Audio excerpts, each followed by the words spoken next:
Iran ಮತ್ತು Israel America ನಡುವೆ ನಡೀತಾ ಇರುವಂತ ಯುದ್ಧ ಇದೆಯಲ್ಲ, ಸ್ಪೆಷಲಿ ನೋಡಿ ಅಮೆರಿಕ ಯಾವ ಲೆವೆಲ್ಗೆ ಬಂದು ನಿಂತಿದೆ ಅಂದ್ರೆ ಕಾಡಿಬೇಡಿ ಯುದ್ಧವನ್ನ ನಿಲ್ಲಿಸುವಂತ ಹಂತಕ್ಕೆ ಬಂದು ನಿಂತಿರುವಂತದ್ದು. ಅದಕ್ಕೆ ಹೇಳೋದು ಯಾವಾಗಲೂ ಯುದ್ಧ ಅಂತ ಬಂದಂತ ಸಂದರ್ಭದಲ್ಲಿ ಆರಂಭ ಮಾಡ್ಬೋದಷ್ಟೇ, ಅಂತ್ಯ ಮಾಡ್ಲಿಕ್ಕೆ ಆಗೋದಿಲ್ಲ, ಅದಕ್ಕೆ ದೊಡ್ಡ ಸವಾಲಿರುತ್ತೆ ಅಂತ. ಅದರಲ್ಲೂ ಸ್ಪೆಷಲಿ ಅಮೆರಿಕ ಅನ್ನುವಂಥ ವಿಚಾರಕ್ಕೆ ನೋಡೋದಾದ್ರೆ ಮೇಯ್ನ್ ಆಗಿ ಇಲ್ಲಿ ನಿಮ್ಗೆ ಎಷ್ಟು ಪವರ್ ಇದೆ, ಎಷ್ಟು ದುಡ್ಡಿದೆ, ಎಷ್ಟು ಜನ ಸೈನಿಕರಿದ್ದಾರೆ ಅನ್ನುವಂಥದ್ದಲ್ಲ, ವಿಲ್ ಪವರ್ ಎಷ್ಟಿದೆ ಅನ್ನುವಂಥದ್ದು ಇಂಪಾರ್ಟೆಂಟ್ ಆಗುತ್ತೆ. ಅದನ್ನು ತೋರಿಸ್ತಾ ಇದೆ ಇರಾನ್ ಮತ್ತು ಇಸ್ರೇಲ್ ಹಾಗೆ ಅಮೆರಿಕ ನಡುವೆ ನಡೀತಾ ಇರುವಂತ 33ನೇ ದಿನದ ಯುದ್ಧ.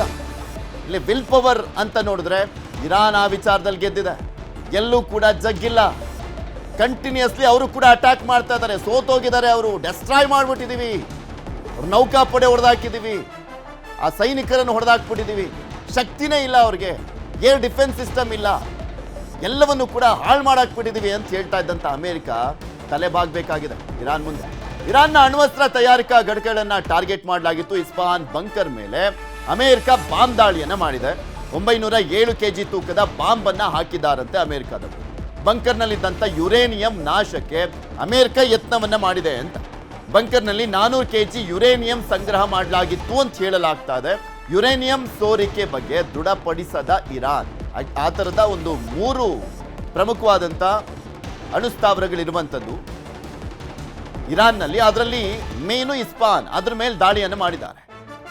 ಒಂದು ವೇಳೆ ಸ್ಫೋಟಗೊಂಡಿದ್ರೆ ಗಾಳಿ ನೀರು ಕಲುಷಿತ ಆಗ್ತಾ ಇತ್ತು, ಭಾರಿ ವಿನಾಶಕ್ಕೆ ಕಾರಣವಾಗುತ್ತೆ ಈ ಬೃಹತ್ ದಾಳಿ. ಈ ಬಗ್ಗೆ ವಿಡಿಯೋ ರಿಲೀಸ್ ಮಾಡಿರುವಂಥದ್ದು ಅಮೆರಿಕ. ಬಂಕರ್ ಬಸ್ಟರ್ ಮುಖಾಂತರ ದಾಳಿಯನ್ನ ಮಾಡಿದ್ದಾರೆ ಅಂತ ಹೇಳ್ತಾ ಇದ್ದಾರೆ ಅಮೆರಿಕದವರು. ಅದಕ್ಕೆ ವಿಡಿಯೋವನ್ನ ಕೂಡ ರಿಲೀಸ್ ಮಾಡಿದ್ದಾರೆ. ಈ ಹಿಂದೆನೂ ಕೂಡ ಅದೇ ಒಂದು ನೆಪ ಇಟ್ಕೊಂಡು ದಾಳಿಯನ್ನ ಮಾಡಿದ್ರು. ನಾವು ಎಲ್ಲವನ್ನೂ ಕೂಡ ನಾಶ ಮಾಡಿಬಿಟ್ಟಿದ್ದೀವಿ, ಇನ್ನು ಮುಂದೆ ಇರಾನ್ ಯಾವುದೇ ಕಾರಣಕ್ಕೂ ಕೂಡ ಪರಮಾಣುವನ್ನ ಹೊಂದಲಿಕ್ಕೆ ಸಾಧ್ಯನೇ ಇಲ್ಲ ಅಂತ ಹೇಳ್ತಾ ಇದ್ರು. ಇಲ್ಲ, ಹಂಗಾಗಿಲ್ಲ. ಇರಾನ್ ಹತ್ರ ಇದೆ ಅನ್ನುವಂಥದ್ದನ್ನ ತೋರಿಸ್ತಾ ಇದೆ ಮತ್ತೊಮ್ಮೆ ಈ ದಾಳಿಯನ್ನು ಮಾಡುವ ಮುಖಾಂತರ. ಅಮೆರಿಕ ಉದ್ದೇಶ ಕೊನೆಗೂ ಈಡೇರಿದ್ಯಾ ಅಥವಾ ಸೋಲನ್ನ ಒಪ್ಕೊಳ್ತಾ ಇದ್ದಾರಾ? ಅವರ ಉದ್ದೇಶ ಇದ್ದಿದ್ದೇನು? ಇರಾನ್ ಮೇಲೆ ಅಣು ವಿಚಾರಕ್ಕೆ ಸಂಬಂಧಪಟ್ಟಂತೆ, ಪರಮಾಣು ವಿಚಾರಕ್ಕೆ ಸಂಬಂಧಪಟ್ಟಂತೆ ದಾಳಿ ಅಂತ ಹೇಳ್ತಾ ಇದ್ರು. ಆದರೆ ವೈಯಕ್ತಿಕವಾಗಿ ಏನೇನೋ ಕಾರಣಗಳನ್ನು ಕೂಡ ಇಟ್ಕೊಂಡಿದ್ರು. ಟ್ರಂಪ್ ನಾಳೆ ದೇಶವನ್ನ ಉದ್ದೇಶಿಸಿ ಟ್ರಂಪ್ ಭಾಷಣವನ್ನ ಮಾಡ್ತಾ ಇದ್ದಾರೆ. ಯುದ್ಧ ಕೊನೆಗೊಳಿಸುವಂತ ಘೋಷಣೆಯನ್ನ ಮಾಡ್ತಾರ ಅಂತ.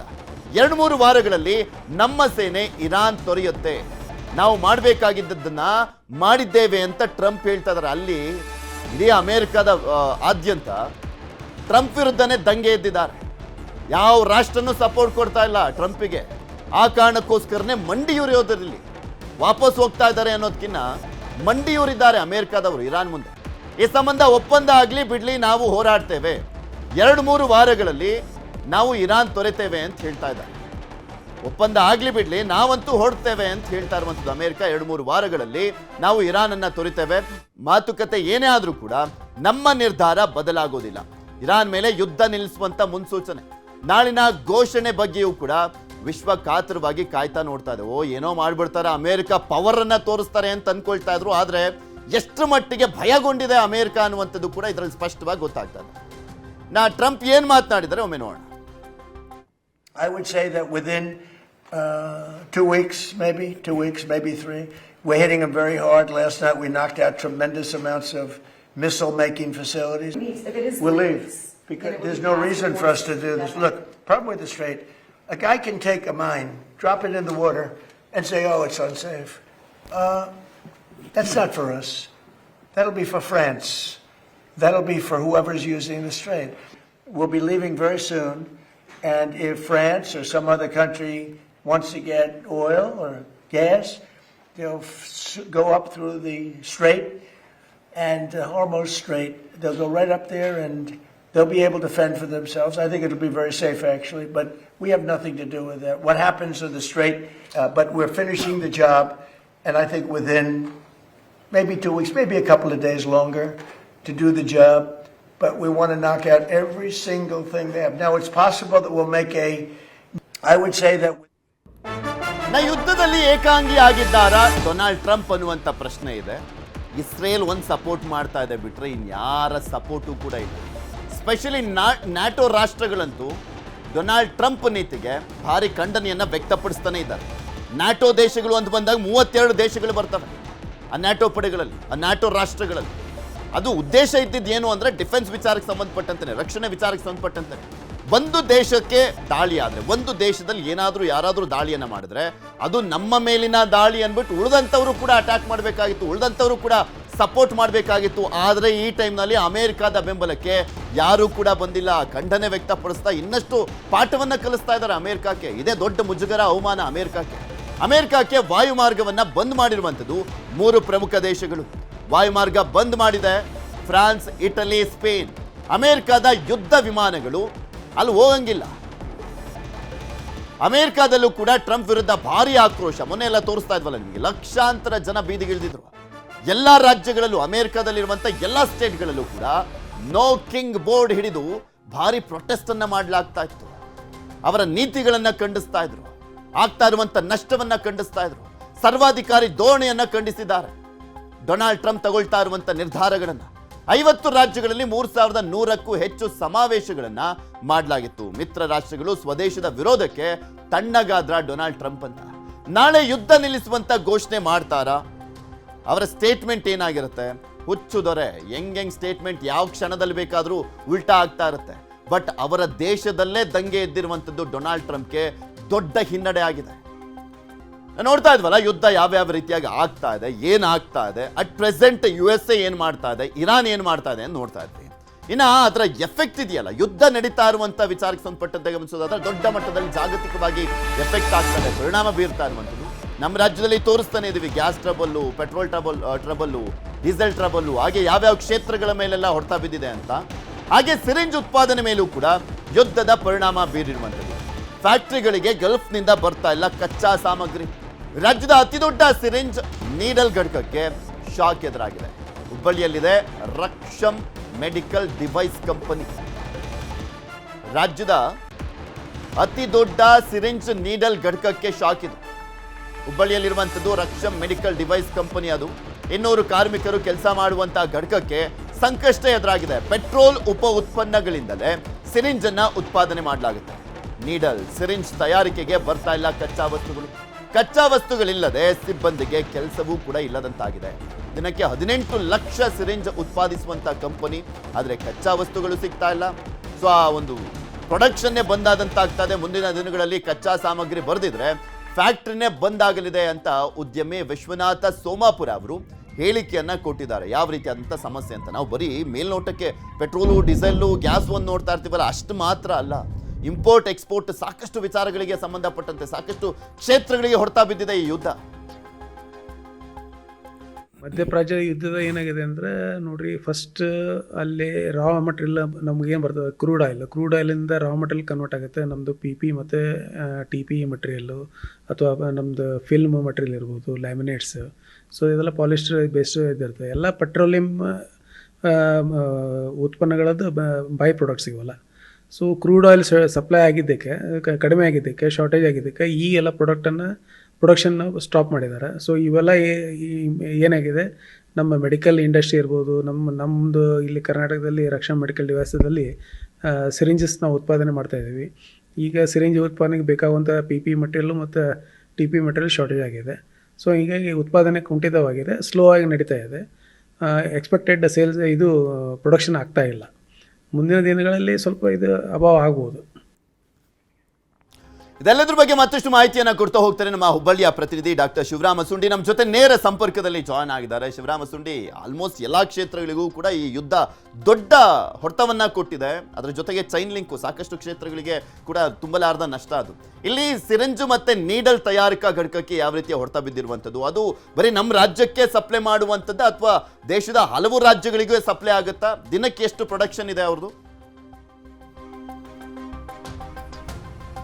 ಪೃಥ್ವಿರಾಜ್, ಇಲ್ಲಿ ದಿನಕ್ಕೆ 18 ಲಕ್ಷ ಸಿರಿಂಜ್ಗಳನ್ನ, ಅಂದರೆ ವೆರೈಟಿ, ಅಂದರೆ ಬೇರೆ ಬೇರೆ ಗಾತ್ರದ ಒಂದು ಸಿರಿಂಜ್ಗಳನ್ನ ತಯಾರು ಮಾಡಲಾಗ್ತಾ ಇತ್ತು. ಇದು ಕರ್ನಾಟಕದ ಏಕೈಕ ಕಾರ್ಖಾನೆಯಾಗಿದೆ ಏನು ರಕ್ಷಮ್.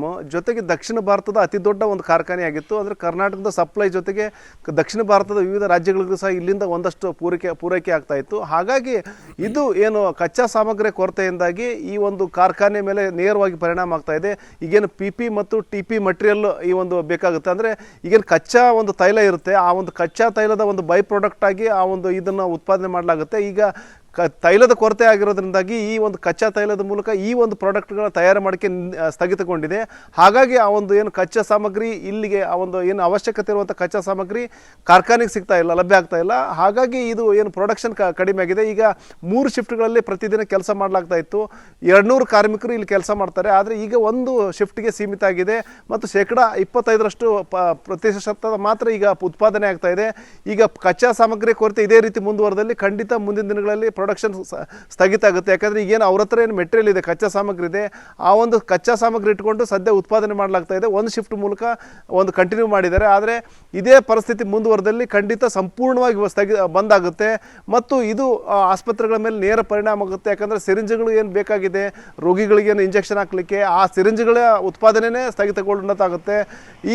ಹಾಗಾಗಿ ಮುಂದಿನ ದಿನಗಳಲ್ಲಿ ಪರಿಸ್ಥಿತಿ ಮತ್ತಷ್ಟು ಬಿಗಡಾಯಿಸ್ತದೆ ಅಂತ ಹೇಳ್ಬೋದು. ಈ ನಿಟ್ಟಿನಲ್ಲಿ ಕೇಂದ್ರ ಸರ್ಕಾರ ಸಹ ಒಂದಷ್ಟು ಏನು ಮುತುವರ್ಜಿ ವಹಿಸಿ ಒಂದಷ್ಟು ಕ್ರಮಗಳು ಕೈಗೊಳ್ಳಬೇಕಾಗಿದೆ ಅನ್ನೋ ಒಂದು ಆಗ್ರಹ ಉದ್ಯಮಿಗಳದಾಗಿದೆ. ಪೃಥ್ವಿರಾಜ್, ಶೆಲ್ ಪೆಟ್ರೋಲ್ ಬಂಕ್ನಲ್ಲಿ ಸಿಕ್ಕಾಪಟ್ಟೆ ದರ ಏರಿಕೆ ಆಗಿದೆ. ಇದು 3ನೇ ಬಾರಿಗೆ ನಾರ್ಮಲ್ ಪೆಟ್ರೋಲ್ ರೇಟ್ ಜಾಸ್ತಿ ಆಗಿದೆ. 3ನೇ ಬಾರಿ ಇಷ್ಟು 102, 104 ರೂಪಾಯಿ ಇತ್ತು. ಅದಾದಮೇಲೆ 108 ರೂಪಾಯಿ ಮಾಡಿದ್ರು, 112 ರೂಪಾಯಿ ಮಾಡಿದ್ರು.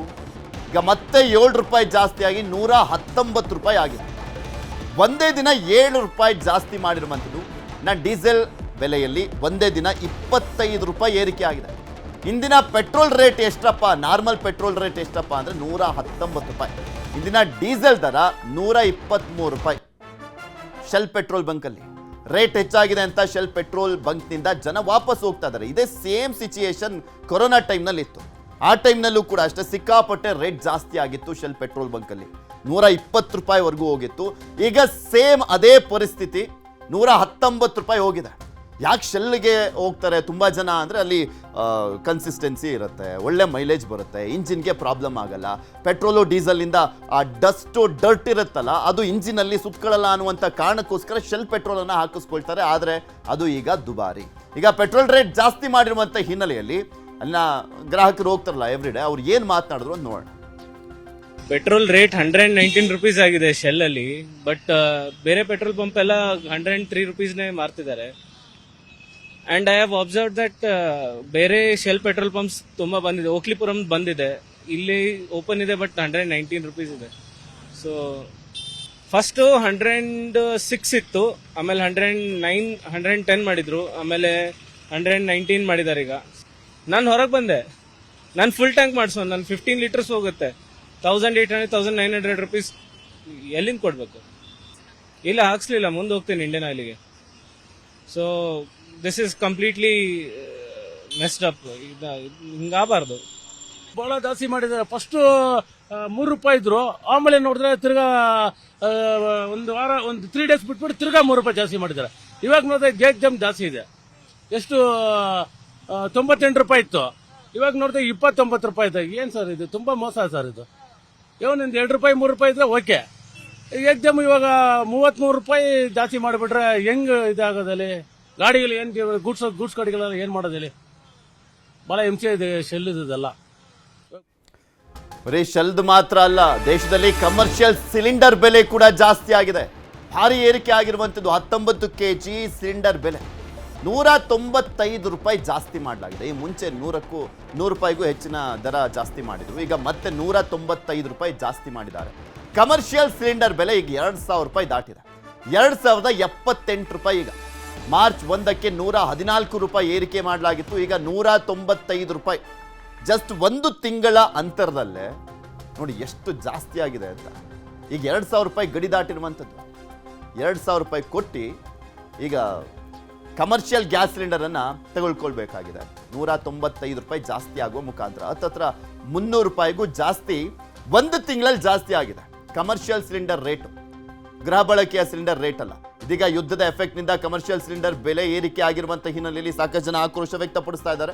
ಇದ್ರ ಬಗ್ಗೆ ಇನ್ನಷ್ಟು ಮಾಹಿತಿಯನ್ನು ಪಡ್ಕೊಳ್ತಾ ಹೋಗೋಣ. ನಮ್ಮ ಪ್ರತಿನಿಧಿ ಪ್ರಗತಿ ನಮ್ಮ ಜೊತೆ ನೇರ ಸಂಪರ್ಕದಲ್ಲಿ ಜಾಯ್ನ್ ಆಗಿದ್ದಾರೆ.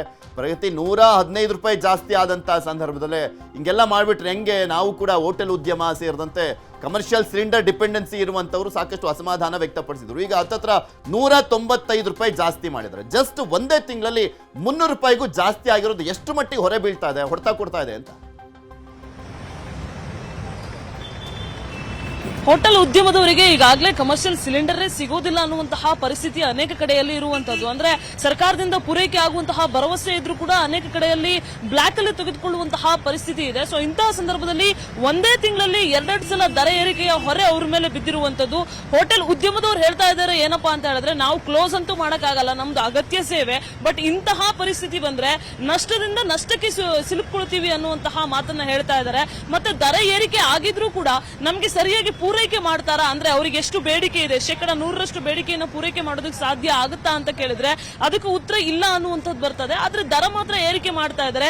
ಈ ರೀತಿಯಾಗಿ ಒಂದೇ ತಿಂಗಳಲ್ಲಿ 2 ಸಲ ಅವೈಜ್ಞಾನಿಕವಾಗಿ ದರ ಏರಿಕೆ ಮಾಡೋದು ಎಷ್ಟು ಸರಿ ಅನ್ನುವಂತಹ ಪ್ರಶ್ನೆಯನ್ನ ಸದ್ಯ ಹೋಟೆಲ್ ಸಂಘಟನೆ ಇಡ್ತಾ ಇರುವಂತದ್ದು. ಜೊತೆಗೆ ಕೇಂದ್ರ ಸರ್ಕಾರಕ್ಕೂ ಕೂಡ ಮನವಿ ಮಾಡೋದಕ್ಕೆ ಈಗಾಗಲೇ ಮುಂದಾಗಿರುವಂತದ್ದು. ಇದಕ್ಕೆ ಸಂಬಂಧಪಟ್ಟ ಹಾಗೆ ಹೋಟೆಲ್ ಅಸೋಸಿಯೇಷನ್ ಅವರು ಕೂಡ ಸಭೆ ಮಾಡಿ ಇದ್ರ ಬಗ್ಗೆ ಒಂದು ತೀರ್ಮಾನವನ್ನ ಮಾಡ್ತಾರೆ ಪೃಥ್ವಿ. ಅದರ ಜೊತೆಗೆ ಈ ಕಡೆ ಜನಸಾಮಾನ್ಯರ ವಿಚಾರಕ್ಕೆ ಬರೋದಾದ್ರೆ ಡೀಸೆಲ್ ಮತ್ತೆ ಪೆಟ್ರೋಲ್ ದರ ಶೆಲ್ ಬಂಕ್ಗಳಲ್ಲಿ ಈಗ ಮತ್ತೆ ಏರಿಕೆ ಆಗಿರುವಂತದ್ದು. ಇದು ಕೂಡ ಕಳೆದ 15ರಿಂದ 25 ದಿನಗಳಲ್ಲಿ ಹೋಲಿಕೆ ಮಾಡಿದ್ರೆ ಸತತ 4ನೇ ಸಲ ದರ ಏರಿಕೆ ಆಗ್ತಾ ಇರುವಂತದ್ದು. ಕ್ರಮೇಣವಾಗಿ ಏರಿಕೆ ಆಗ್ತಾನೆ ಇದೆ.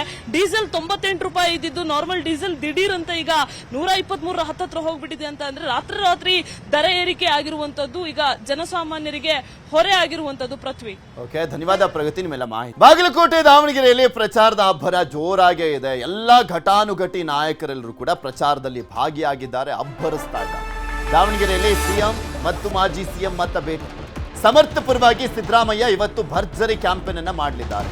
ಬಾಗಲಕೋಟೆಯಲ್ಲಿ 2 ದಿನ ಹೋಗಿದ್ರು, ಕ್ಯಾಂಪೇನ್ ಮಾಡಿದ್ರು. ಇವತ್ತು ದಾವಣಗೆರೆ ದಕ್ಷಿಣದಲ್ಲಿ ಮುಖ್ಯಮಂತ್ರಿಗಳು ಅಖಾಡಕ್ಕಿಳಿತಾರೆ. ಶ್ರೀನಿವಾಸ್ ಪರವಾಗಿ ಯಡಿಯೂರಪ್ಪ ಅವರ ಮತಯಾಚನೆ ಮುಂದುವರೆದಿದೆ.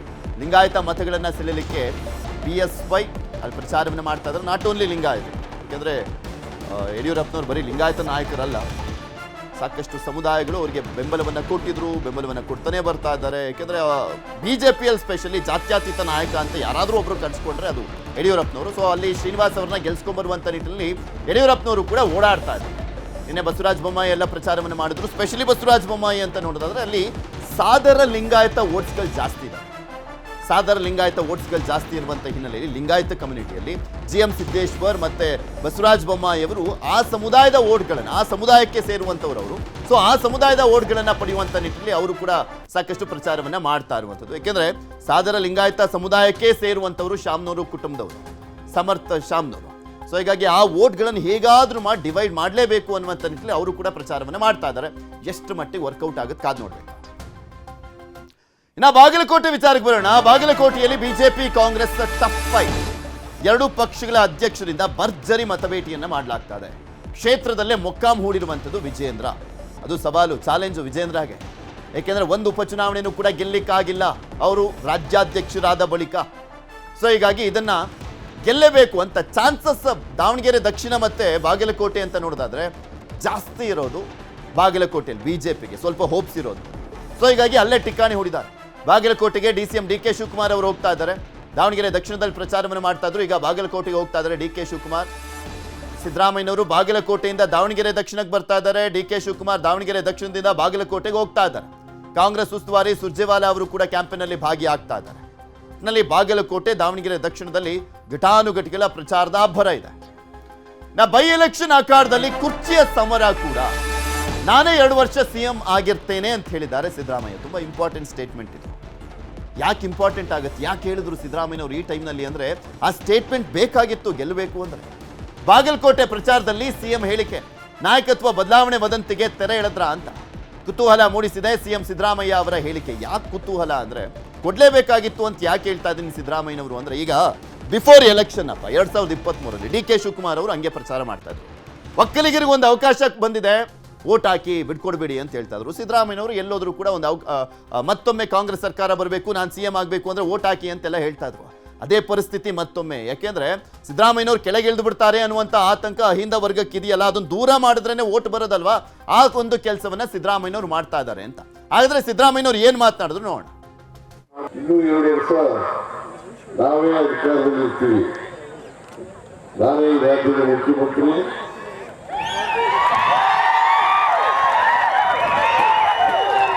ಇನ್ನೂ 2 ವರ್ಷ ಅಧಿಕಾರದಲ್ಲಿ ಇರ್ತೀವಿ. ಈ ಕ್ಷೇತ್ರದ ಅಭಿವೃದ್ಧಿ ಆಗ್ಬೇಕಾದ್ರೆ ಕಾಂಗ್ರೆಸ್ ಕಾಂಗ್ರೆಸ್ಸಿನ ಪ್ರತಿನಿಧಿ ಆಯ್ಕೆಯಾಗಿ ಮಾತ್ರ ಮಾಡಲಿಕ್ಕೆ ಸಾಧ್ಯ ಆಗ್ತದೆ. ಇನ್ನು ಇದೆಲ್ಲದ್ರ ಬಗ್ಗೆ ಇನ್ನಷ್ಟು ಮಾಹಿತಿಯನ್ನು ಪಡ್ಕೊಳ್ತಾ ಹೋಗೋಣ. ನಮ್ಮ ಪ್ರತಿನಿಧಿ ಕಾರ್ತಿಕ್ ನಮ್ಮ ಜೊತೆ ನೇರ ಸಂಪರ್ಕದಲ್ಲಿ ಜಾಯ್ನ್ ಆಗಿದ್ದಾರೆ. ಕಾರ್ತಿಕ್, ಸಿದ್ದರಾಮಯ್ಯ ಸ್ಟೇಟ್ಮೆಂಟ್ ಅನ್ನ ನೋಡ್ಲಿಕ್ಕೂ ಮುಂಚೆ ದಾವಣಗೆರೆ ದಕ್ಷಿಣ ಮತ್ತು ಬಾಗಲಕೋಟೆಯಲ್ಲಿ ಎರಡೂ ಪಕ್ಷದವರು ಯಾವ ರೀತಿ ಅಬ್ಬರದ ಪ್ರಚಾರವನ್ನು ಮಾಡ್ತಾ ಇದ್ದಾರೆ, ಮತದಾರರನ್ನ ತಲುಪಿಸುವಂತ ಕೆಲಸ ಮತ್ತು ಒಂದ್ ಕಡೆ ಭಿನ್ನಮತವನ್ನೇ ಶಮನ ಮಾಡಿಕೊಂಡು ಗೆಲ್ಲುವಂತ ನಿಟ್ಟಿನಲ್ಲಿ ಹೋರಾಟ ಇದೆ ಅಂತ.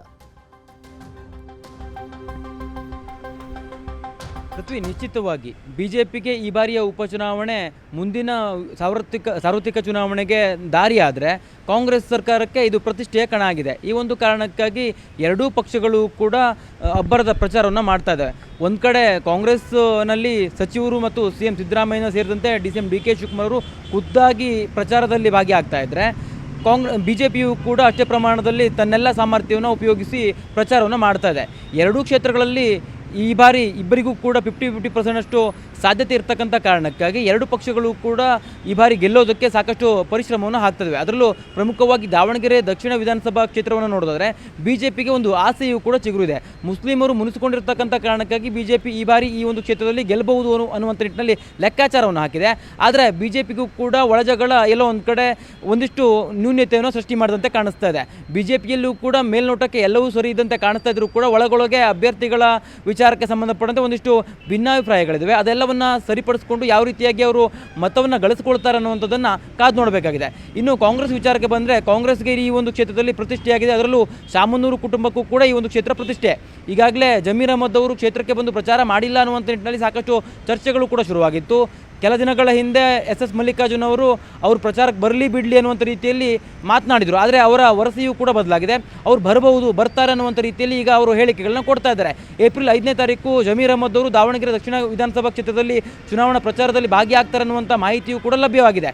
ಒಟ್ಟಾರೆಯಾಗಿ ದಾವಣಗೆರೆ ದಕ್ಷಿಣ ಕ್ಷೇತ್ರದಲ್ಲಿ ಕಾಂಗ್ರೆಸ್ ಯಾವ ರೀತಿಯಾಗಿ ಎಫರ್ಟ್ ಆಗ್ತಾ ಇದೆ ಅಂತಂದರೆ ಖುದ್ದಾಗಿ DCM DK ಶಿವಕುಮಾರ್ ಅವರು ಹಾಗೂ CM ಸಿದ್ದರಾಮಯ್ಯನವರು ಕೂಡ ಇವತ್ತು ಪ್ರಚಾರವನ್ನು ಮಾಡ್ತಾ ಇದ್ದಾರೆ. ಒಟ್ಟಾರೆಯಾಗಿ ಪ್ರಚಾರವನ್ನ ಗಮನಿಸುವಂತ ಸಂದರ್ಭದಲ್ಲಿ ಕಾಂಗ್ರೆಸ್ಗೆ ಎಷ್ಟು ಇಂಪಾರ್ಟೆಂಟ್ ಅಂತ ಗೊತ್ತಾಗ್ತದೆ. ಸ್ಪೆಷಲಿ ದಾವಣಗೆರೆ ದಕ್ಷಿಣವನ್ನ ಗೆಲ್ಲಬೇಕು ಅನ್ನುವಂತ ಹಠ DK ಶಿವಕುಮಾರ್ ಅವ್ರಿಗಿದ್ರೆ, ಬಾಗಲಕೋಟೆಯನ್ನ ಅತಿ ಹೆಚ್ಚು ಲೀಡಲ್ಲಿ ಗೆಲ್ಲಬೇಕು ಅನ್ನುವಂತ ಹಠ ಸಿದ್ದರಾಮಯ್ಯನವ್ರಿಗಿದೆ. ಇಲ್ಲಿ ಸಿದ್ದರಾಮಯ್ಯ ನಾನೇ ಇನ್ನೂ 2 ವರ್ಷ ಇರ್ತೀನಿ ಅನ್ನುವಂಥ ಸ್ಟೇಟ್ಮೆಂಟ್ ಅನ್ನ ಹೇಗೆ ನೋಡ್ಬೋದು ಅಂತ ಕಾರ್ತಿಕ್, ಬಿಕಾಸ್ ಆ ಸ್ಟೇಟ್ಮೆಂಟ್ ಬರ್ದೇ ಇದ್ರೆ ಎಲ್ಲೋ ಒಂದ್ ಕಡೆ ಅಹಿಂದ ಮತಗಳು ಕೈ ಕೊಡ್ತವೆ, ಸಿದ್ದರಾಮಯ್ಯನವ್ರು ಕೆಳಗಿಳಿಯುವಂತ ಚಾನ್ಸಸ್ ಇದೆ ಅನ್ನುವಂಥ ಚರ್ಚೆ ನಡೀತಾ ಇತ್ತಲ್ಲ, ಅದಕ್ಕೆ ಬ್ರೇಕ್ ಹಾಕುವಂತ ಕೆಲಸ ಆಗ್ತಾ ಇದೆಯಾ ವೋಟ್ ಬರಲಿ ಅನ್ನುವಂಥ ಕಾರಣಕ್ಕೋಸ್ಕರ? ನಿಶ್ಚಿತವಾಗಿ CM ಸ್ಥಾನದಲ್ಲಿದ್ದಂತಹ ಸಿದ್ದರಾಮಯ್ಯನವರು ಕೊಡುವಂಥ ಆಶ್ವಾಸನೆಗಳಿಗೆ ಅದಕ್ಕೆ ಒಂದಿಷ್ಟು ಏನು ಅಂತಂದರೆ ಅವ್ರು ಕೊಡುವಂಥ ಆಶ್ವಾಸನೆಗಳೆಲ್ಲವೂ ಕೂಡ ಈಡೇರುತ್ತೆ ಅಂತಂದರೆ ಅವರು CM ಸ್ಥಾನದಲ್ಲಿ ಇರಬೇಕಾಗತ್ತೆ.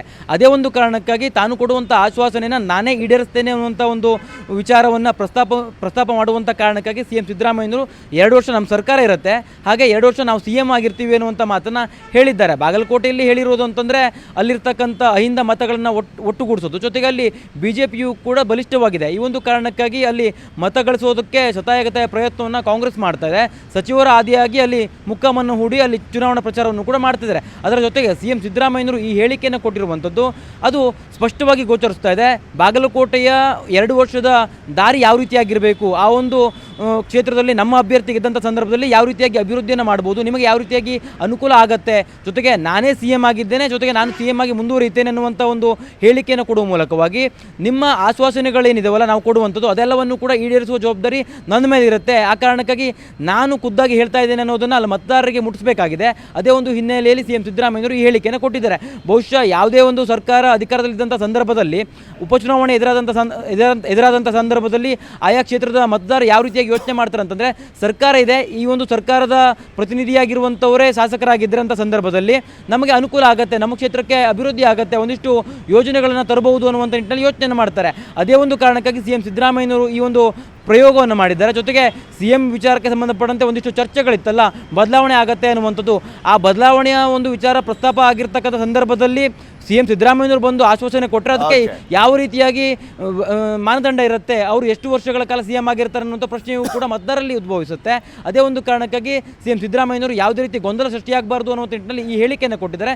ಜೊತೆಗೆ ನನ್ನ ಜವಾಬ್ದಾರಿ ಇದೆ ಅನ್ನೋದನ್ನು ಅಲ್ಲಿ ಪ್ರತಿಪಾದಿಸುವಂಥ ಕಾರಣಕ್ಕಾಗಿ ಮತದಾರರಿಗೆ ಕಾನ್ಫಿಡೆನ್ಸ್ ತುಂಬಬೇಕು, ನಾನು ಬದಲಾಗೋದಿಲ್ಲ ಅನ್ನುವಂಥ ನಿಟ್ಟಿನಲ್ಲಿ ಅಲ್ಲಿನ ವೋಟರ್ಸ್ ವೋಟ್ ಹಾಕಬೇಕು ಅನ್ನುವಂಥ ಇಂಟೆನ್ಷನ್ ಸ್ಪಷ್ಟವಾಗಿ ಕಾಣಿಸ್ತಾ ಇದೆ. ಹನಿ ಟ್ರಾಪ್ ಆಯಿತು, ಈಗ ಮನಿ ಟ್ರಾಪ್ ಗ್ಯಾಂಗ್. ಬೆಂಗಳೂರಿನಲ್ಲಿ ಮನಿ ಟ್ರಾಪ್ ಗ್ಯಾಂಗ್ ಸಕ್ರಿಯವಾಗಿದೆ. ಈ ಗ್ಯಾಂಗ್ ಕೈಗೆ ಸಿಕ್ಕರೆ ಮುಗಿತಂತೆ ಕತೆ. ಆ ಲೆವೆಲಿಗೆ ಟ್ರ್ಯಾಪ್ ಮಾಡಿ ಬಿಸಾಕ್ಬಿಡ್ತಾರೆ. ಟೆಂಡರ್ ಆ್ಯಪ್ ಬಳಕೆದಾರರೇ ಇವರ ಮೇನ್ ಟಾರ್ಗೆಟ್. ಯಾರನ್ನು ಟಾರ್ಗೆಟ್ ಮಾಡ್ತಾರೆ ಇವರು ಅಂದರೆ ಟೆಂಡರ್ ಆ್ಯಪ್ ಬಳಕೆದಾರರು ಇದಾರಲ್ಲ ಅವ್ರನ್ನ ಮೇಯ್ನಾಗಿ ಟಾರ್ಗೆಟ್ ಮಾಡ್ತಾರೆ. ಅವರನ್ನ ಪರಿಚಯ ಮಾಡ್ಕೋತಾರೆ, ಸ್ನೇಹ ಬೆಳೆಸ್ತಾರೆ, ಪ್ರೀತಿಯ ಮಾತನಾಡಿ ಮೀಟ್ ಮಾಡಬೇಕು ಅಂತೆಲ್ಲ ಹೇಳಿ ಲೊಕೇಶನ್ ಕಳಿಸ್ಕೊಂಡು ಅವರೇ ಬರೋಕ್ಕೆ ಹೇಳ್ತಾರೆ. ಪಬ್ಗೆ ಬಂದಾಗಲೇ ಅಸಲಿ ಗೇಮ್ ಶುರುವಾಗೋದು. ಹುಡುಗರ ಜೊತೆ ರೊಮ್ಯಾಂಟಿಕ್ ಆಗಿ ಫೋಟೋವನ್ನು ತೆಗೆಸೋದು, ಟೆಕಿಲಾ ಆರ್ಡರ್ ಮಾಡಿ ಫೋಟೋಗೆ ಪೋಸ್ ಕೊಡೋದು, ವಾಶ್ರೂಮ್ಗೆ ಹೋಗಿ ಬರ್ತೀನಿ ಅಂತ ಎಸ್ಕೇಪ್ ಆಗ್ತಾರೆ. ಟೆಕ್ಕಿಗೆ 65,000 ರೂಪಾಯಿ ಬಿಲ್ ಕೊಟ್ಟಿದ್ದಂಥ ಪಬ್ ಸಿಬ್ಬಂದಿ 4-5 ಟೆಕಿಲಾಗೆ 65,000 ಬಿಲ್ ಅಂತ ಟೆಕ್ಕಿ ಗಾಬರಿ ಆಗಿದೆ. ಮರ್ಯಾದೆಗೆ ಅಂಜೆ 65,000 ಬಿಲ್ ಪೇ ಮಾಡ್ಕೊಂಡು ಹೋಗಿದ್ದಾನೆ. ಉತ್ತರ ಕರ್ನಾಟಕ ಮೂಲದ ಯುವಕನಿಗೂ 37,000 ಬಿಲ್ಲನ್ನು ಮಾಡಲಾಗಿದೆ. ದೂರು ಕೊಟ್ಟರು ಕೂಡ ಸುಮ್ಮನಾಗ್ತಾ ಇದ್ದಂತೆ ಪೊಲೀಸರು, ಸುಮ್ಮನಾಗ್ತಿದ್ದಾರಂತೆ ಪೊಲೀಸರು. ದೂರು ಕೊಟ್ಟರು ಕೂಡ ಮನಿ ಟ್ರ್ಯಾಪ್ ಹಿಂದೆ ಪೊಲೀಸರು ಪಬ್ ಸಿಬ್ಬಂದಿ ಶಾಮೀಲಾಗಿದ್ದಾರೆ. ಈ ಬಗ್ಗೆ ಕೂಡಲೇ ಕ್ರಮ ಕೈಗೊಳ್ಳಬೇಕು ಅಂತ ಒತ್ತಾಯವನ್ನು ಮಾಡಲಾಗ್ತದೆ. ಫಸ್ಟ್ ಓದೋನ್ ದಡ್ಡ, ಯಾರೋ ಹುಡುಗಿ ಸಿಕ್ಕಿದ್ಲು ಅಂತ ಹೋದ ಪಬ್ಗೆ, ಅವಳ ಜೊತೆ ಫೋಟೋಗೆಲ್ಲ ಪೋಸ್ ಕೊಟ್ಟ, ಅವರು ತಿಂದು ತೇಗಿದ್ದೆಲ್ಲ ಅವನೇ ಬಿಲ್ ಕೊಡಂಗಾಯ್ತು. ಟೆಂಡರ್ ಅನ್ನುವಂಥ ಆ್ಯಪ್ನಲ್ಲಿ ಪರಿಚಯ ಆಗಿದ್ದಂಥವ್ರು. ಹಿಂಗೆ ಸಾಕಷ್ಟು ಜನಕ್ಕೆ ಮೋಸ ಮಾಡಲಾಗ್ತಾ ಇದೆ ಅನ್ನುವಂಥ ಆರೋಪ ಮಾಡಲಾಗ್ತದೆ. ಅದು ಟೆಕ್ಕಿ ಸಾಫ್ಟ್ವೇರ್ ಇಂಜಿನಿಯರ್ ಅಂತೆ, ಅವನು ಕಳ್ಕೊಂಡಿರೋದು 65,000. ಪೊಲೀಸರು ಸ್ಪಂದಿಸ್ತಾ ಇಲ್ಲ, ಇಂಥ ಪ್ರಕರಣಗಳನ್ನು ದಾಖಲು ಮಾಡ್ಕೊಂಡು ತನಿಖೆ ಮಾಡ್ತಾ ಇಲ್ಲ ಅನ್ನುವಂಥ ಆರೋಪವನ್ನು ಕೂಡ ಮಾಡಲಾಗ್ತದೆ. ಅವರು ಕೂಡ ಶಾಮೀಲಾಗ್ಬಿಟ್ಟಿದ್ದಾರೆ ಇದರಲ್ಲಿ ಅಂತ. ಪೊಲೀಸರು ತನಿಖೆ ಮಾಡ್ತಾರಾ, ಪ್ರಕರಣ ದಾಖಲು ಮಾಡ್ಕೊಳ್ತಾರಾ ಗೊತ್ತಿಲ್ಲ.